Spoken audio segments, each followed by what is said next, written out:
Siapa yang kat sini yang masih lagi belum lagi tahu, okey, kita ada item terbaru iaitu kita punya trolley lipat tau. Dekat depan Wan ni kita ada 2 jenis trolley lipat tau. So jom Wan nak tunjuk dekat korang.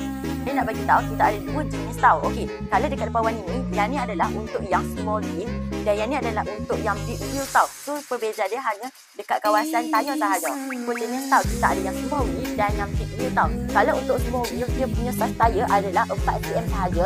Manakala kalau korang beli yang big wheel, dia punya tayar adalah 6cm. Dan jangan risau kalau korang beli untuk yang big wheel, untuk dia punya bahagian tayar, dia mempunyai brake tau. Dan jangan risau kalau korang nak tahu, untuk kita punya box ni, dia didatangi sekali dengan logo Ushan In di bahagian depan tau. Dan dia punya material adalah PP plastik dan punya saiz adalah 50 liter dan dia boleh support sehingga 20 kg sahaja tau. Adalah untuk bahagian dalam tau. Kalau korang beli untuk korang punya trolley box tau. Jadi kata ni sekali dengan adjust terbehin tau. So korang boleh adjust. So lepas ni kalau korang nak tarik barang pun, kalau korang nak letak barang-barang dalam ni, so sangat-sangat mudah tau. Jangan risau, korang kalau just beli, dia akan dapat sekali dengan adjustable handle ni tau. So lepas ni kalau korang nak tarik pun mudah je lah.